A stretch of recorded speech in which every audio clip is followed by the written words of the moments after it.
What if the most dangerous person in the room isn't the loudest, not the strongest, not even the smartest, but the one nobody notices? While everyone fights for attention, power, and control, one person quietly moves the pieces, and before anyone realizes what's happening, the game is already over. Sounds like mind reading, right? But it's not. It's psychology. Imagine this. You're no longer sitting behind a screen. You're sitting in Ayanokoji's seat. The classroom looks ordinary, but through his eyes, it's a chessboard. Every conversation is information. Every reaction is a clue. Every person is a piece in play. So for the next few minutes, let's step into his mind and see the game from his perspective. The board is set.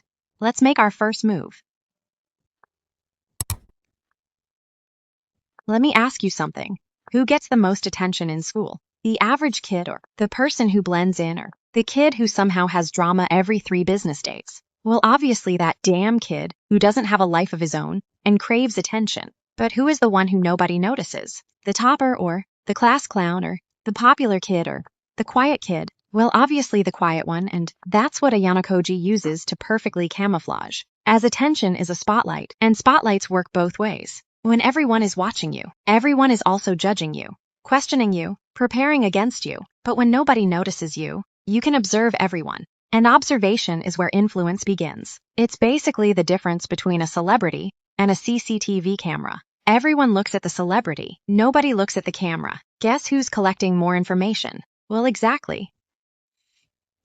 Imagine 2 students receive a bad exam result. One panics, complains, gets frustrated, and spends the next week thinking about how unfair it was. The other student stays calm, looks at their mistakes, creates a plan, and moves forward. Which student improves faster? The answer is obvious. The person who controls their emotions gains an advantage. This is one reason Ayanokoji appears so powerful, not because he never feels emotions, but because emotions don't control his decisions. And that's a skill anyone can develop. And somehow, when people lose emotional control, they give away information for free. And fun fact, that the calm person gets to collect it.